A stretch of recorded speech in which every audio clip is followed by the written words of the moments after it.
Presiden Prabowo disambut dengan upacara kehormatan militer saat tiba di Rio de Janeiro. Indonesia yang kini sudah resmi menjadi anggota BRICS akan mengikuti KTT BRICS perdana yang diselenggarakan pada 6 hingga 7 Juli di Brasil. Presiden selanjutnya akan ke Brasilia pada 8 sampai 9 Juli.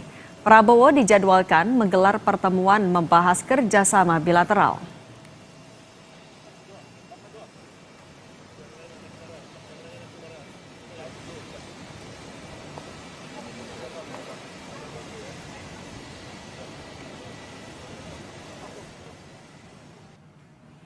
Selain Prabowo, KTT BRICS di Brasil juga dihadiri Perdana Menteri India Narendra Modi.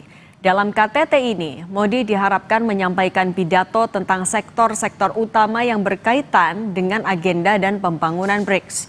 Selain itu, Perdana Menteri Tiongkok Li Qiang juga telah tiba dalam pertemuan di Rio de Janeiro. Kelompok BRICS yang awalnya terdiri dari Brasil, Rusia, India, Tiongkok, dan Afrika Selatan mulai berkembang pada tahun 2023. Indonesia menjadi anggota terbaru dalam BRICS. Soal kehadiran Presiden Prabowo di KTT BRICS kita bahas bersama dengan praktisi hubungan internasional sekaligus pendiri Synergy Policies, Dina Prapto Raharja. Mbak Dina, selamat petang. Selamat petang, Mbak Cindy. Mbak Dina, keanggotaan kita kan memang udah dari awal tahun, tapi di tengah kepastian kita juga nunggu tarif Trump dan juga dinamika geopolitik, apa konsekuensi kita hadir di KTT BRICS yang harus diwaspadai oleh pemerintah? Summit adalah pertemuan paling tinggi ya dari BRICS, dan BRICS itu statusnya sebenarnya baru forum, tapi forum yang punya simbol politik penting karena OECD misalnya, kalau OECD itu udah organisasi negara-negara maju yang sudah sangat established ya, udah jadi gitu loh. Jadi udah ada aturan mainnya jelas segala macam. Kalau BRICS itu statusnya masih dalam proses, masih dalam pembentukan. Jadi every step of the way, setiap langkah itu penting sebenarnya untuk dikawal. Dan BRICS itu dinamis, dan kita boleh katakan tadi saya bilang simbol politik yang penting karena alternatif dari G7, organisasi negara-negara maju, dan juga dari G20. Tandingannya itu sebenarnya. Jadi bukan dengan OECD-nya sebenarnya, tapi bentukan dari groupings yang seperti itu. Jadi konsekuensinya kalau kita hadir di BRICS ini, memang dinamisnya itu loh, suasananya sangat dinamis. Jadi kita mau bawa catatan yang baku gitu ya, datang ke sana, itu bisa terkaget-kaget tentunya karena bisa saja situasi berubah cepat. Dan kalau dilihat dari perkembangan di Brasil, ini tendensinya misalnya India yang kemungkinannya juga masih nggak cocok sama Brasil untuk sejumlah hal. Kemudian kemungkinan Tiongkok juga masih terus ditekan oleh Amerika Serikat, Rusia masih ditekan Amerika Serikat. Jadi keputusan akhir dalam bentuk joint statement itu bisa jadi akan sangat dinamis sampai last minute. Nah Mbak Dina, tapi ngomong-ngomong soal Amerika Serikat tadi, apakah akan mempengaruhi hubungan diplomasi Indonesia dengan Amerika Serikat di tengah kita juga masih negosiasi soal tarif Trump? Sebenarnya itu tergantung gimana kita menghadapi Trump aja ya. Karena Trump itu kan strateginya adalah menghentak di depan, tetapi faktanya dia sebenarnya juga tahu skema dari logistik global, misalnya ekonomi global, value chain di tingkat global, itu memang mayoritas sudah dikuasai oleh negara-negara BRICS, terutama oleh Tiongkok. Jadi caranya kita berhadapan dengan BRICS itu yang harus kita antisipasi. Sekali lagi saya garis bawahi kata cara, karena soal what kita ya atau tidak dengan BRICS sebenarnya udah inevitable ya, tidak bisa dihindarkan. Karena kenyataannya memang penguasaan dinamika ekonomi global itu sekarang dikuasai oleh Tiongkok, dipengaruhi oleh Rusia juga, India juga punya andil. Jadi menurut saya kalau kita tidak masuk di dalamnya, kita juga ketinggalan. Mbak Dina, kan pemerintah bilang di KTT BRICS kita akan memastikan posisi kita sebagai jembatan, mau menjadi jembatan untuk dunia internasional. Di KTT BRICS itu akan bisa dimaksimalkankah oleh Presiden Prabowo Subianto? Kalau itu sebagai cita-cita, silakan saja. Kendalanya kalau menurut saya, di antara negara-negara BRICS ini produk-produknya hampir sama. Basisnya itu komoditas, dan komoditasnya juga banyak di sektor tambang. Kemudian juga kalau kita lihat penciptaan lapangan pekerjaan dari sektor-sektor ini di semua negara itu relatif masih terhambat gitu. Jadi kalau kita mau menyelaraskan langkah dari negara-negara anggota ini supaya lebih bisa punya impact buat masyarakatnya sendiri. Nah, di situ kendalanya saya kira sebenarnya lebih dari sekedar retorika kita menjadi jembatan ya. Saya ambil contoh kemarin Tiongkok sudah membuka diri mau ikut investasi juga untuk produk baja di Indonesia. Ini angin segar karena sektor baja kita juga kena tampar cukup keras ya, dinaikkan lagi kan tarifnya oleh Amerika Serikat dari 25% menjadi 50%. Dan sektor ini sebenarnya sudah cukup tersendat-sendat perkembangannya sejak beberapa tahun lalu pasca pandemi.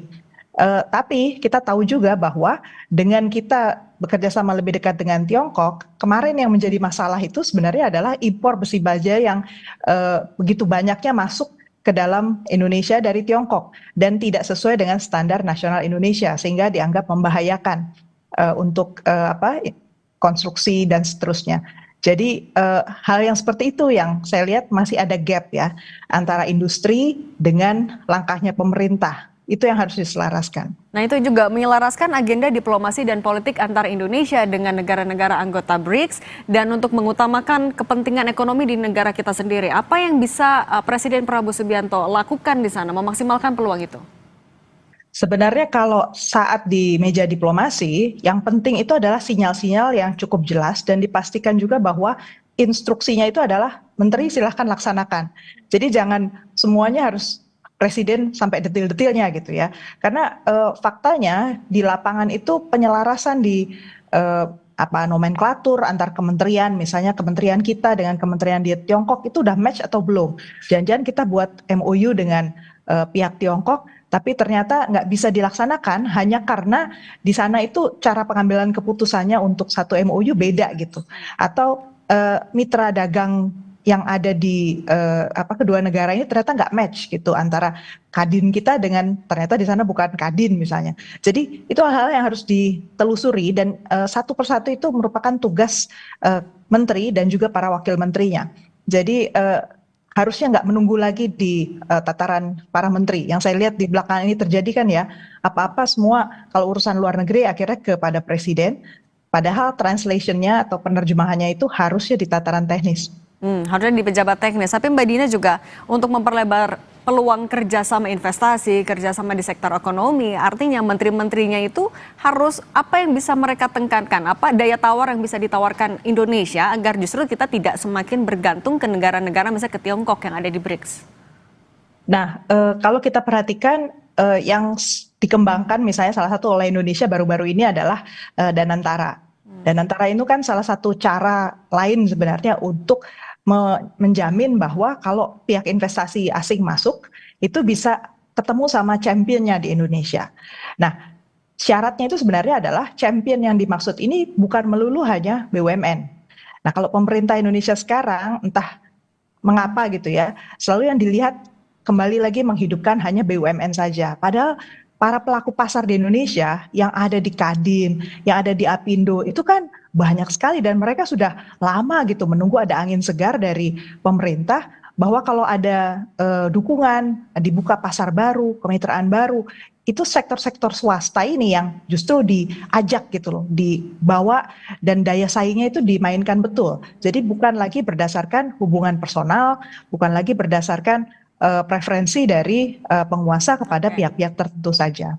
Oke, Mbak Dina singkat saja, artinya oleh-oleh yang bisa kita harapkan dibawa pulang oleh pemerintah, oleh Presiden Prabowo dari berhasil KTT BRICS apa saja? Saya kira dari KTT BRICS yang pertama itu adalah kepastian bahwa jalur local swap untuk local currency swap, jadi untuk perdagangan kita itu bisa dilakukan lebih intensif dengan negara-negara BRICS dengan menggunakan mata uang antar kita. Itu untuk pemicu ya, stimulus. Kemudian yang kedua, dipastikan bahwa aturan main antar negara terkait untuk investasi, terkait untuk kerjasama ekonomi, termasuk para championnya itu sudah diperkenalkan sehingga mereka bisa bertemu dan follow up. Dan peran pemerintah untuk melakukan reformasi yang diperlukan supaya ini lebih match antar pihak itu juga dilakukan. Oke, oleh-oleh yang nyata kita tunggu realisasinya juga nanti sepulangnya dari lawatan ini. Terima kasih praktisi hubungan internasional sekaligus pendiri Sinergi Policies Mbak Dina Prapto Raharja sudah berbagi bersama kami. Terima kasih, selamat sore. Selamat sore.